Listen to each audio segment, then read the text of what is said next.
Hello friends.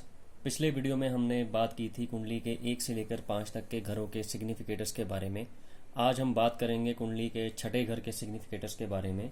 छठा घर जो होता है वो हमारे रोग, ऋण और शत्रुओं का होता है। छठे घर से हम छोटी मोटी बीमारियां जो होती हैं वो हम देखते हैं। हमारा पैसा फंसेगा या नहीं फंसेगा, जो पैसा फंसा हुआ है हमें मिलेगा या नहीं मिलेगा, ये हम छठे घर से देखते हैं।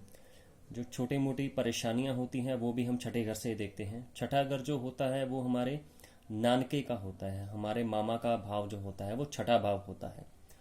सौतेली माँ से सुख मिलना या दुख मिलना, ये भी हम छठे भाव से देखते हैं। छठा भाव जो होता है वो हमारी किडनी का भाव है, यूरिन रिलेटेड प्रॉब्लम का भाव है। छठे घर से हम जॉब सर्विस देखते हैं। जो हमारी जितनी भी हम जॉब्स वगैरह करते हैं, सर्विस करते हैं, वो सब हम छठे भाव से देखते हैं। छठा भाव जो है वो हमारी डेली रूटीन का भाव है। जो भी हमारी डेली रूटीन, हम अपना पूरा दिन जिस तरह से गुजारते हैं वो हम छठे घर से देखते हैं। छठा घर जो होता है वो हमारे कोर्ट केसेस का भाव होता है, मुकदमेबाजी का भाव होता है। छठा घर जो होता है वो हमारे डिस्प्यूट्स का भाव होता है। एंड स्पेशली छठा भाव जो होता है हमें वो कंपटीशन का हमारा भाव होता है। हमें कंपटीशन में सक्सेस मिलेगी या नहीं मिलेगी, ये छठे भाव पर निर्भर होता है। छठा भाव जिस पर्सन का भी ज़्यादा मजबूत होता है वो अपने कम्पिटिटिव एग्ज़ाम में सक्सेस हासिल ज़रूर करता है। छठा भाव जो होता है वो हमारे माइनर एक्सीडेंट्स का भाव होता है। विश्वासघात अगर किसी से मिला है तो वो भी हम छठे घर से देखते हैं। छठा घर इस बात को भी इंडिकेट करता है कि जो कर्जा हमारे ऊपर है वो हम उतार पाएंगे या नहीं उतार पाएंगे, या हमारे ऊपर कभी कर्जा चढ़ पाएगा या नहीं चढ़ पाएगा, ये भी हम छठे घर से देखते हैं। अब बात करते हैं दोस्तों सातवें घर की। सातवां घर जो होता है वो हमारे स्पाउस का भाव है, पति या पत्नी का भाव है। हमारे स्पाउस की नेचर जो होती है वो हम सातवें घर से देखते हैं। सातवें घर से हम फॉरेन ट्रैवलिंग भी देखते हैं। सातवां घर जो होता है ये हमारे बिजनेस पार्टनर का भाव होता है, बिजनेस पार्टनरशिप का भाव होता है। सातवां घर जो होता है वो लोअर प्राइवेट पार्ट्स को इंडिकेट करता है। सातवां घर जो होता है वो म्यूजिक, फ्लावर और परफ्यूम्स को इंडिकेट करता है, क्योंकि ये काम त्रिकोण का भाव है।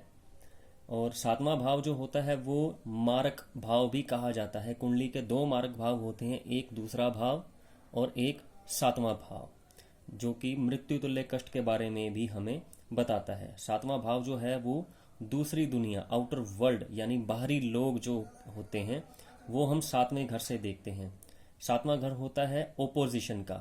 हमारे ओपोजिशन में जो है वो कितने स्ट्रोंग हैं या वीक हैं, ये हम सातवें घर से देखते हैं। सबसे इम्पोर्टेंट बात ये है कि हम दुनिया के लिए कैसे हैं, कि दुनिया के जो लोग हैं, बाहरी लोग हैं, वो हमें किस नज़रिए से देखते हैं, हमारे बारे में क्या सोचते हैं, किस तरह से हमें जानते हैं, पहचानते हैं, वो सब हम सातवें भाव से देखते हैं। अब बात करते हैं आठवें भाव की। आठवां भाव जो होता है वो आयु का भाव है, मृत्यु का भाव है। आठवां भाव ससुराल का भाव है।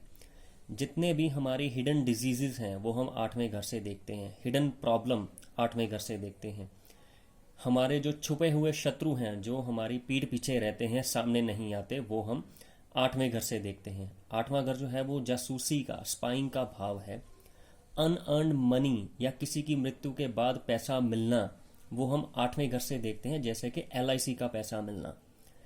आठवें घर से हम हमारे जो परमानेंट लॉसेस, परमानेंट जो है वो एक तरह से मेजर एक्सीडेंट वो देखते हैं। आठवां घर जो है वो सडन गेन का और सडन लॉस का भी भाव है। आठवां घर जो है वो समुद्री यात्राओं को बताता है कि हम समुद्री सफ़र कभी कर पाएंगे या नहीं कर पाएंगे। आठवां घर जो होता है वो ज़मीन के नीचे का भाव होता है, इसलिए ज़मीन के नीचे से मिलने वाली जितनी भी चीज़ें होती हैं वो सब हम आठवें घर से देखते हैं। जैसे कि पेट्रोल है या माइनिंग का भाव है, वो हम आठवें घर से देखते हैं। आठवां घर जो होता है वो मोक्ष प्राप्ति का भाव भी एक तरह से माना जाता है, रास्ता माना जाता है, क्योंकि ये मोक्ष त्रिकोण का दूसरा भाव है। जो हम कुंडलिनी जागृति अगर देखते हैं किसी पर्सन की, वो होगी या नहीं होगी, वो हम आठवें घर से देखते हैं। अब बात करते हैं दोस्तों कुंडली के 9वें घर के बारे में। नौवां घर जो होता है वो हमारा भाग्य स्थान है, हमारे धर्म का भाव है, हमारे गुरु का, हमारे पिता का भाव है। नौवां घर जो है वो लंबी यात्राएं, फॉरेन ट्रैवलिंग का भाव है। नौवां घर जो है वो जितनी भी हम धार्मिक यात्राएं करते हैं वो हम नौवें घर से देखते हैं। नौवां घर जो है वो हमारी हायर स्टडी का भाव है। पांचवा घर है हमारी स्टडी, और पांचवें से पांचवा जो बनता है वो हमारी हायर स्टडी का भाव बनता है। हमारी फिलोसफिकल स्टडी जो है हम नौवें घर से देखते हैं। पोस्ट ग्रेजुएशन जो है हम नौवें घर से देखते हैं। और ये हमारे स्पाउस के छोटे भाई बहन का भी भाव है। हमारे स्पाउस के जितने भी छोटे भाई बहन होंगे वो हम नौवें घर से देखेंगे।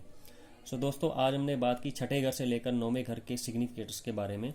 वीडियो के अगले हिस्से में हम बाकी के घरों के सिग्निफिकेटर्स के बारे में बात करेंगे। Thank you.